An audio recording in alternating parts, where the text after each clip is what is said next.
Hey there, and welcome to our Savage League preview of the playoffs. I'm joined by Shawnee What's up, y'all? and Egask. How to use this? So we're gonna kind of do what we did with House Husbands League and go through this. Look at our top contenders, our teams that are sneaking into the playoffs, and then um, what we looking at the trades that just happened. So without further ado, let's get into our top contenders for the championship. And starting it off, I finally get to say my name for once. That's actually good. My team. Uh, we're. I'm shocked. I picked myself to be 10th in this league. I think 10th or ninth, somewhere in there. Um, I think I'm set for the playoffs though with the team I got out there. Um, I think I'm an injury away from wide receiver from being in trouble. Um, I was hoping I could have done something more there, but it is what it is. I do have one big boost in Eckler coming back soon. I think that's going to help my points. And the only other thing I'm scared about is, it's a one quarterback lead, so I can ride Kyler in the playoffs, which is my plan. But Breeze was my backup, and he just went down. So now I'm kind of scrambling there and playing a little backup. But I'm liking my odds right now. I've been dominating. I did get my first loss last week, barely by I think less than 10 points. I've been consistently. I'm the highest score in the league. I see myself in the championship, and I'm actually scared of a non-top four team. But that's where I see myself. What do you think, Shawnee? Yeah, I definitely like the team, and overall, even though we didn't predict you to be in the championship, I think you had solid lineup from the jump start, and you didn't have no injuries, no COVID. You basically got the number one running back on the season. You know that's always a big boost, Kyler Murray. So all those good things. So I think if everyone stays healthy, and I heard Kyler has like an AC joint sprain. I don't know. I'm not trying to jinx you, but so if everything sounds right, I think you still got a chance. But going down the list, I like some other teams over your team, but I still think you should definitely be top one, two teams just to get there. Considered fine for his next game. Don't you be scaring me over there. I just made sure I read I that. said I don't want to jinx it. I just Evander, what do you think? This team is it's weird. I've never never really figured out where the fuck the points are coming from. oh, Yeah, I see it. it's a You mystery always sometimes. you score so goddamn much. I mean, you got Kamar and DK and Kyler. That's it most weeks. But James Robinson has been like the biggest addition for this team. As a waiver wire Um, pickup. Don't forget my boy Scary Terry. I mean, Jameson Crowder too. He's solid, man. It's just a well put together team, to be completely honest. And I'll say this: whoever's team this is that I took over, the defense was set up for me. I really didn't touch it aside from I did add Kyrie Willis as a waiver wire pickup for depth, and he's actually been solid. And I did draft Winfield, so the D backs, I did do my job there. But Watt, JJ, Jalen Smith, just the defense that I do have. While I don't have a ton of defensive players, they picked some really good ones. No, you got some good ones. And then I will say, in the beginning of the season, you made that Hollywood for Hawkinson straight up trade, which really gave you a solid tight end the whole year. Like you set your lineup, don't really have to worry about it. Even Logan Thomas, with Alex Smith definitely at quarterback. He targets the tight end a lot, so you've been solid there. Like I said, your team they just hit. Basically, you got top 10 in every position, so that always helps. You got top 10 in every position. So, yeah, Oh, as long as no one gets hurt, you're pretty good. yeah. Moving I on. agree. Moving on. We're on to beers. I'm gonna start with Egas this time. What do you think of the 8-2 Beers team? This is a dangerous team. There's a lot of firepower here, and I guess my biggest worry with this team is can it be consistent? His defense. There's a lot of inconsistent players. Adrian Amos and Mika Fitzpatrick. Mika's doing great now, but he struggled early. And Adrian Amos, he's he's not tackling like he has been in the past. But offensively, firepower out the ass. This is a team that can easily be right there with you. All right, Shawnee, what do you think? Yeah, see, for me, I definitely like this team. The only flaw that I really see is Leonard Fournette, but I'm not sure if it actually matters if everyone else is hitting. You see, Juju is back on a good track. Maybe he's not, having that Juju like when he was paired with AB, but he's definitely super solid. He's getting all these targets. They basically, with the Steelers, they get 10 targets for each receiver. Justin Jefferson is going crazy. He's T. solid Higgins. everywhere. And then even when the bench, I see that his defense doesn't look solid, but when I look down on his bench, he just has a couple players on a bye, like Roquan Smith and Jordan Poyer. He's like one of the top DBs out there. So I think when it's all said and done, yeah, he's definitely gonna be tough to beat. So you definitely have some competition, but his running back, Leonard Fournette, you never know what's gonna happen with the Bucks. So that could be shaky. Lamar Jackson hasn't had like, the Lamar Jackson season everybody probably hoped for, but you look at his playoff schedule, and I think he could get right on track at the perfect time. Yeah. Uh, if this goes the way I think it's going to go, second seed might actually be the better seed, and again, I'll get to that eventually. But for me, I'm not big Juju and Boyd fans. And I can't discredit them. Boyd's a wide receiver too. Juju is a wide receiver too. Obviously great players you want to have on your team. But Yeah, to me, they have those weeks where they get 5 points. And when that happens at the same time, they're going to be screwed. And, Juju's got more competition now with Claypool. I think Deontay's pretty much the decisive number one there, to be honest. I think that's been taken. Uh, yes, sir. I know you're a Deontay fan. I hate trading him away now. Um, I think it comes down to can they be more consistent and put up more wide receiver one numbers instead of these. They have a lot of 10, 15, 10, low teens points weeks. He's going a Right, little bit yeah. more. Andrews is having a down year because Lamar's struggling with passing, which I hate because I have Lamar in another league. And I think it also comes down to the rookies. T. Higgins, obviously, I think it's a stud, future wide receiver one.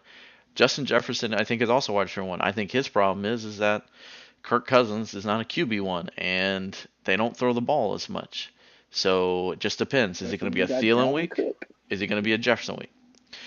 And I think you guys already hit on it, so I'm not going to go into that too in depth. He is an injury away from being screwed at running back. He's got Montgomery and Singletary on the bench. Montgomery's been hurt, Terrible. and Singletary is in a timeshare at best. Fournette sometimes gets the ball, sometimes it just goes to Rojo. So this 14 points could easily be a 2 point week, depending on game flow for the Bucks. So I think that's why he struggled.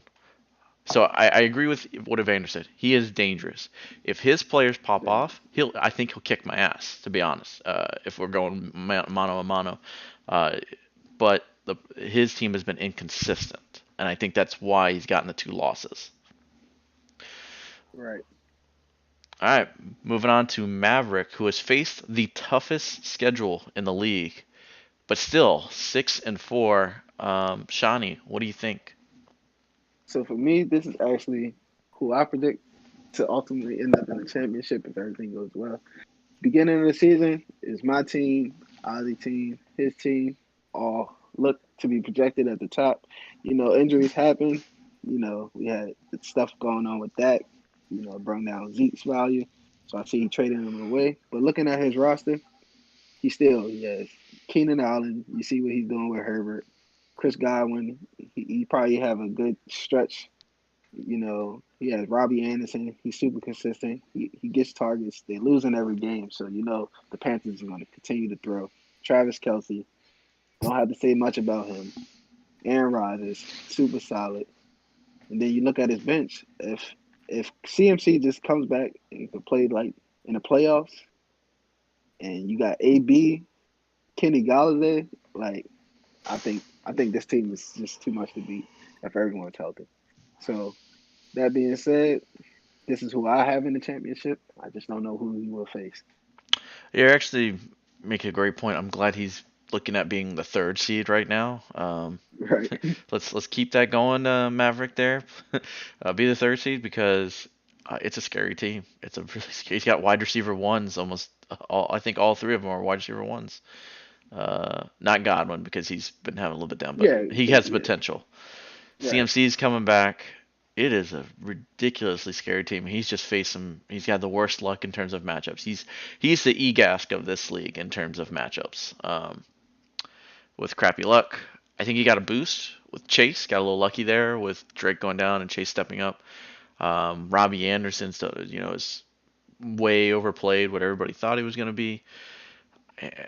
It'll just come down to again is if he has that same luck, he's gonna be cursed and screwed. But I'm kind of hoping De Beers takes him out. I guess between the two of them, I'd rather face De Beers.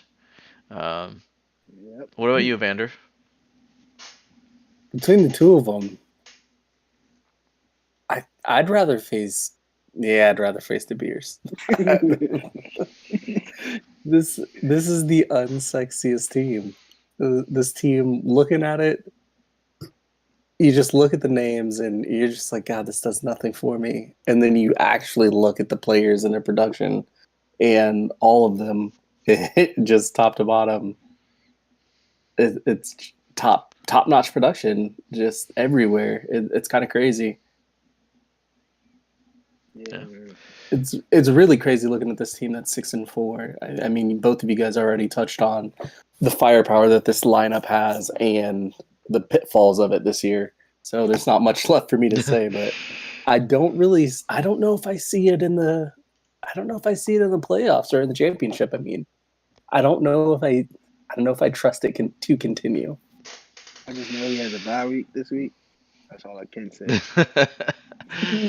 He's playing Alex and it's not looking good for Alex to do the upset there. Oh, all right.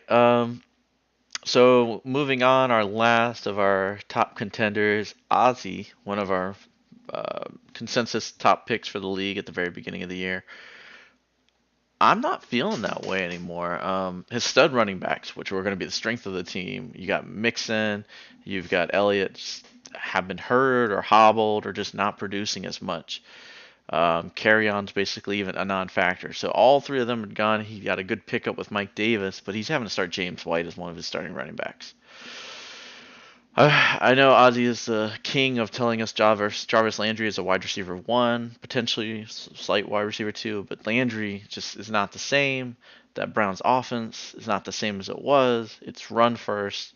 Landry ain't doing it. So Evans, Landry, and Thielen can go off, but they are the definition of boom or bust this year. There have been games Evan hasn't caught a pass. Um, I think that's the downfall. I think Ozzy, while I think he did a good job as an owner and setting up his team for success.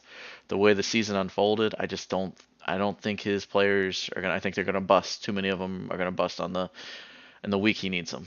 What about you, Vander? Yeah, I think this team got carried in large part to its record by Mike Davis. Um, it's been a lot of like you were saying. There's been a lot of disappointment with some of the players that's on this team, and that's no fault to the GM. Like, you can't control what players do, but kind of sucks. Like, to have people that are just being inconsistent, like some of the other teams that we've seen so far. Um, I will say that that defense is nasty. That Yes, is some nice IDP. yes, it is. But I don't think he has the firepower or consistency to hang with any of the other teams. Shawnee. Yeah, for me, like pretty much like you said, I think early on that Mike Davis pickup really helped him, and especially with the other teams having big injuries. Ozzy, he likes to build his team through receivers, which it helps a lot, especially when you have them boom weeks. He has Devontae Adams, so I think he's pretty much held up by a few players, and if they don't hit, I don't think it's good for him. So at the end of the day, he's a playoff team, but I don't see him winning the championship. I could be wrong, because usually when we doubt it, always the opposite happens. But yeah, it's nothing against Algie. I just can't see it with James White, Mike Davis. Mike Davis is not even playing like how he was playing at the beginning of the year. So I don't know if he just can't hold up or he just, defense is just knowing what the Panthers want to do now. So we'll see what happens. The But scary thing is he is like only a slight favorite over TTG, and like I that should be a said, team he yeah, should be destroying. He's only a 7 point. He says he's going to win by 7 points. exactly. So He could easily slip back, which would suck because that brings us to our next phase, which is the potential teams. Oh God. All right, we're gonna put percentages on this. Um, we'll start off with Tico. All right, just making the playoffs. Just making the playoffs. What do you guys think? I'll start with Shawnee. What percentage would you give him? I'm actually gonna give Tico a strong percentage.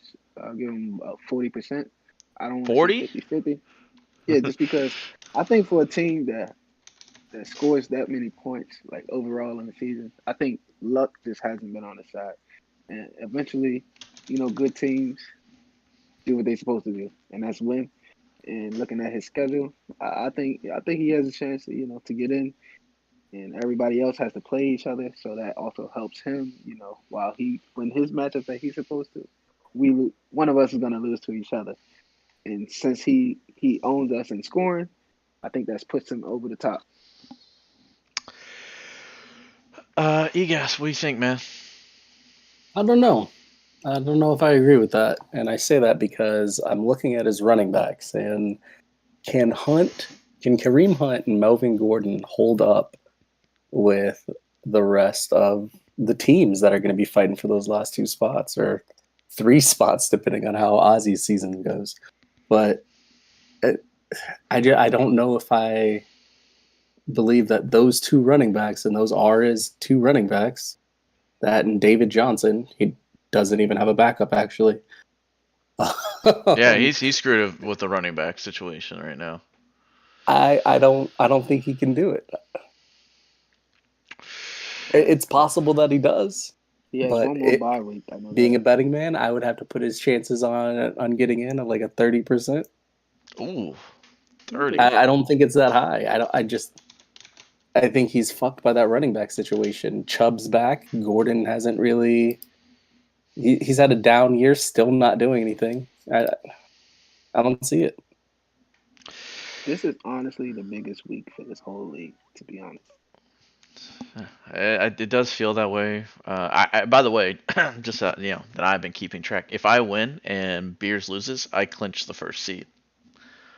Oh So yeah, yeah, yeah. I'm looking That forward to sounds that. good. My percentage, I think Tico makes the playoffs 100%. No, see, look. I think Tico makes the playoffs 100%. He is second in overall scoring. I don't know how he keeps putting together these goddamn teams where there's like scrap heap running backs that are putting together points, but he doesn't need it with his receivers. They're just so good. Well, obviously he created the league in the scoring. Yeah, he knows So what he's that's doing with taking Hill, with taking Fuller, these people who can have these big plays, give him all the bonus points.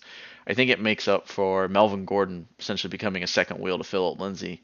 Um, his defense is always solid. I mean, it's evident. Bobby Wagner and Buda got him, and Buda had an off night, got him 34 points already. Um, I just, I don't see how he doesn't. He's the team I don't want to play because I just have that bad feeling where shit's gonna go wrong. Because when he's gone off on weeks, he has just gotten put over 300 points. Oh shit, he's in your head.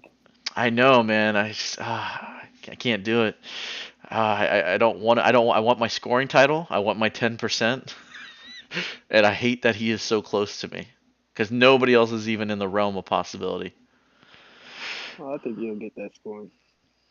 Well, we'll see. I'm putting Tico at 100. I'm not going to doubt him, at least in this league, for sure. All right, that moves us on to Shani. Evander, what are we putting for Shani? What do you think? What's his percentage? Oh god.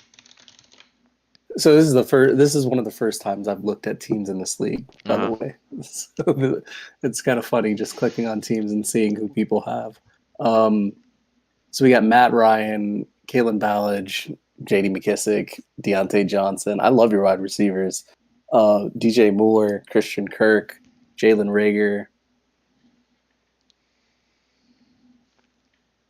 You got some bench people too. You got Ayuk, you got Swift, Carson on the bench.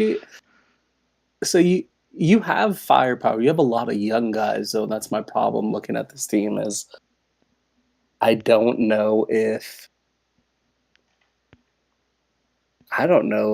you have any enough consistency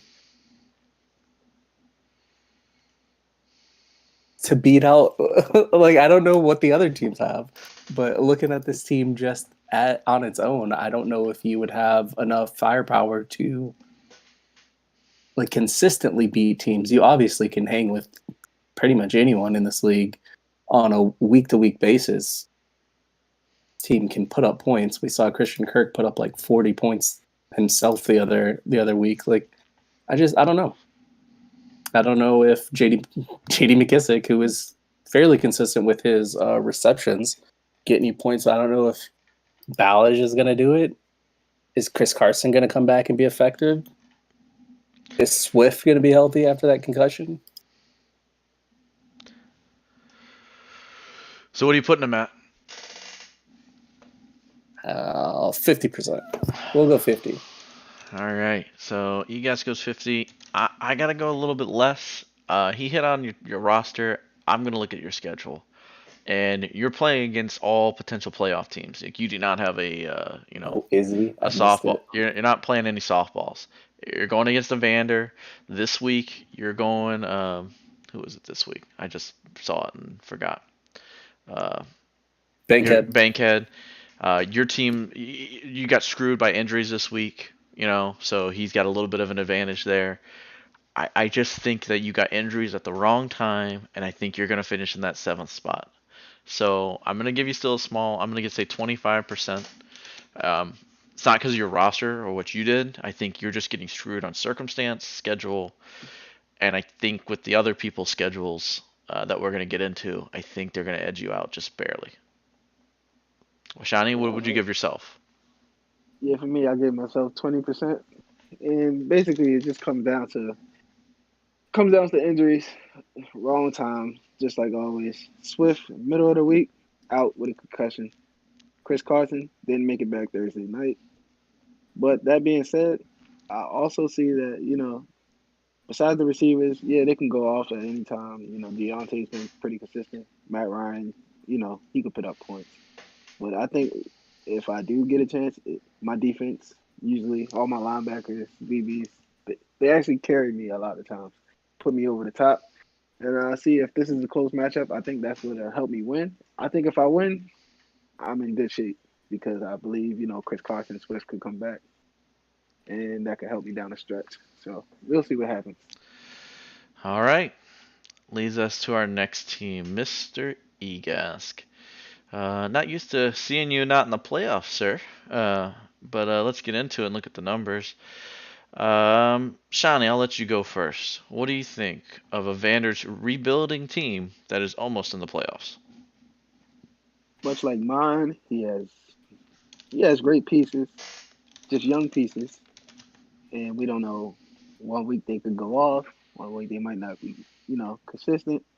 So the biggest thing, like, so first of all, I give him like a 15%, and that's basically because not the young receivers, it's the young running backs. They're not doing anything close to what we thought they would coming into the season. So if that's not corrected, it's low probability that he actually gets into the playoffs because we haven't seen anything from Taylor and Bell coming over. Not even I don't know even know if it's because of Bell. They just stopped giving Clyde touches. I like the future of both running backs to be honest, but I'm just not sure. And then Judy, he's getting targets, but obviously Drew Lock is not accurate enough to hit him because he's wide open on every play. And Robert Tonyan, we see some big weeks, we see some down weeks. But overall, he has definitely has a good team, and he can win any week. It just depends on what happens with the young wide receivers and running backs, and that's too much to count on them this early. I'll jump in. I unfortunately I'm gonna go. I think actually 15% is the right number, so I'm gonna go echo Shawnee there.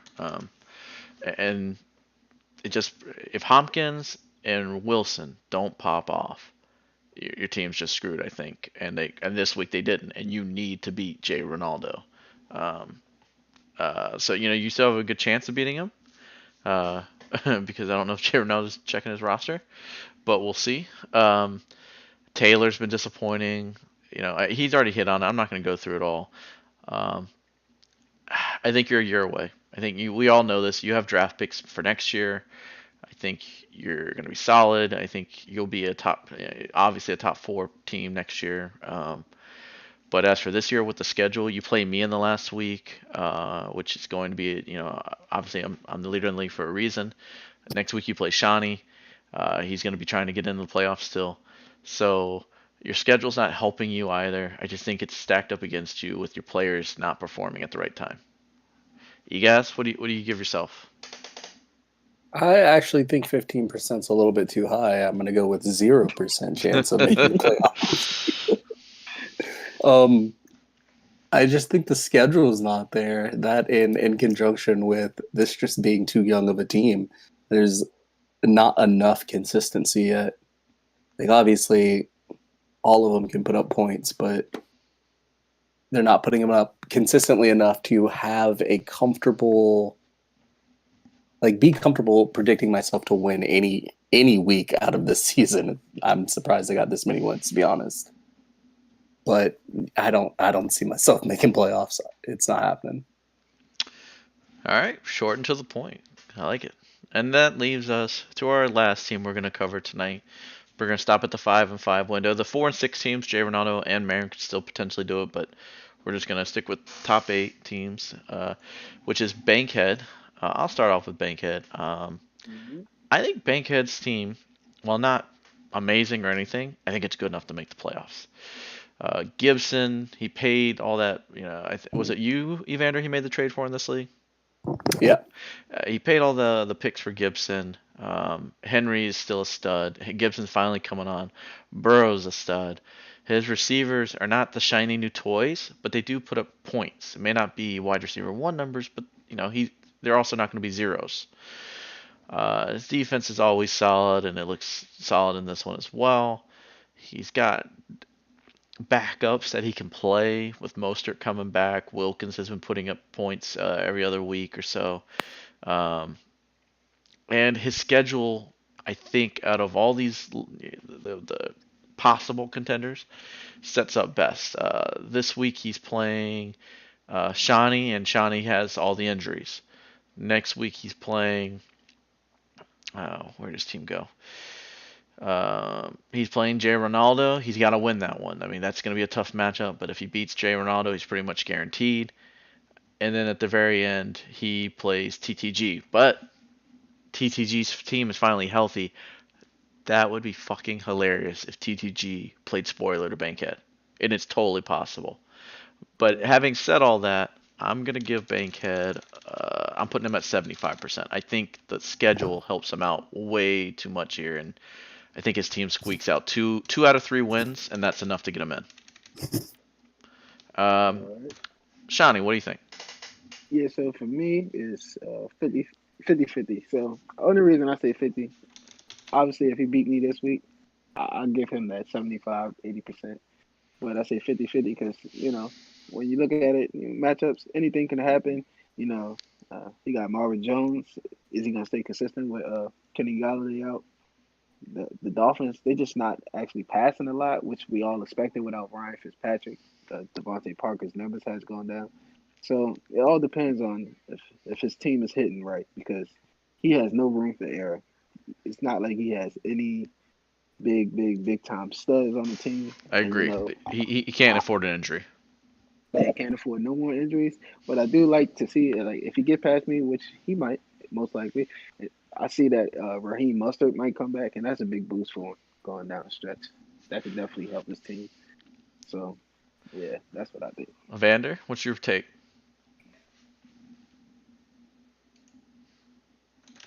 Do we lose Evander? That's his take. My bad, muted my mic. Okay. Say. Um, I give Bankhead about a 60-70% chance of making playoffs. This team is, like you guys said, it's not flashy. There's nothing on this that's gonna wow you, but there's a lot of consistency, and I think Derrick Henry going into the end of the year is about to get those legs churning, heading towards the playoffs. Like really start churning out some numbers. Yeah, that's true. Yeah, I think he makes playoffs. I think it's about a 60-70% chance, but I think he's one of those last two teams in. The reason I gave him a higher number is, Shawnee, you can beat him, and I think your next two opponents are harder than his, obviously. Yeah, that's what I'm saying. He But can if he still gets sneak past me, around it's you. just like, yeah, Yeah. exactly. That's the only thing. I'm looking at me and him is basically. That's why I say this is the biggest week for everyone. You got to look at all the matchups. Tico playing the Bears. There's just so much on the line for every See, team that's that's what playing sucks each other though. this week. I agree. If you need to win this to have a Yeah, I shot. need to win. You need to Pretty win much, yeah. probably 2 out of 3, right? He can still win 2 out of 3, I think, pretty reasonably Yeah, with really, yeah, losing you. exactly. I think you're screwed if you lose this week. I think it's over. Yeah, exactly. Definitely. Which But brings us to our next point. it brings it to our. But I do want to bring up something Evander said. I want to give him credit. Ozzy has been slipping. Oh yeah, definitely. Let's just do the math. He does have the points, right? He doesn't have him above Tico, but he does have the points over the rest of y'all. Um, so he's got that going for him, but he's got a tough schedule to finish out the season for the most part. Shawnee and Bank, you could potentially beat him if he loses 2 out of the next 3. Yeah, which is definitely. And then other people need to win that he's playing against. That's why I love it. So this week, like, yeah, man, it's gonna be wild. Everybody's gonna look at this closely. This is a far more competitive league, top to bottom. Yeah. Yeah, definitely. Yeah. All Y'all right. heard that? Yes, I did. Okay. All right. So that brings us to our trade that recently went through. Let's just open this up. There we go. Now I can see it nice and big. Between Shawnee and EGAS, both playoff teams. So it's kind of interesting seeing two teams who are relatively, well, they are both 5-5, make a trade like this, kind of swapping a lot of players. And both are in the podcast. So let's start with Shawnee. Shawnee, what was your reason for doing what you did? And then Evander, you can respond. So pretty much like all season, me and Vander always throw like little bullshit trades at each other, go back and forth. But for me, I had Barkley originally. I had a strong team. I had Barkley, D Hop. I made a couple trades, and then I seen when Barkley went down, I pretty much was screwed because I didn't have big running back depth. And so as the season went on, I kept winning games. Like I said, IDP it's not that important, but when you have the right players, it steals games for you, and that's what happened. And then last week I won a big game, and I ended up in the 6th seed. So what I seen it with Marin last year. She won a championship with Rojo, and he wasn't the greatest. But what I did see is that she had solid receivers, and her defense carried her. So I wanted to, see what I could do, what kind of moves that I could make to put my team in position to possibly win. Because once you get in, you never know what happens. So basically, I have Rashad Penny. Um, so I wanted Chris Carson because at least if I get Chris Carson, he doesn't resign. Maybe they believe in Rashad Penny. I still have the backfield locked up. And I seen that Swift, he's starting to take over the lead role in Detroit. And I believe in Dobbins. But the thing is, I thought it was an even trade. I give him Dobbins, somebody he might like a little more. But I get the production for right now. And at worst, I believe they could just be equal. They could both be studs in the future. And then, of course, it was tough giving up Lamb and Judy. That was really tough to me, but I believe it's even with all the. You gave me Rager, Christian Kirk, Brandon Ayuk. Christian Kirk, to a lot of people, he might not seem great, but he definitely puts up big wide receiver. He How could put up much a wide receiver. how Yeah. much of your Philly fandom played into? And I know you love Rager. I know you both y'all like Rager. How much of that did that help sway you when Rager became part of the equation? Okay, one thing I'm gonna say because I wasn't on the podcast last week.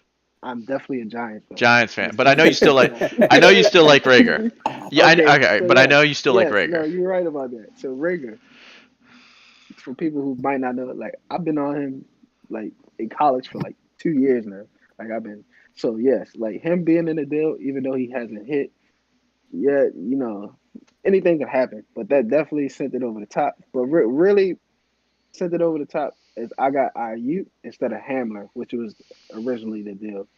Because I couldn't just give up Lamb. Like, okay, I see that I might be look like I'm winning a little bit on paper with Swift, but that Lamb, with Dak Prescott coming back, I just see, the ceiling is very, very, very high. Okay. Judy, he hasn't even got started yet. So basically the depth that he gave me, with the three receivers and then Bell for Carson, obviously I'm winning that. So I think it was just even across the board and it can help me for right now in the playoffs. And I didn't have to give up my first round pick. Evander, what was your mindset going into this deal? Uh, pretty bored and wanted to make a trade.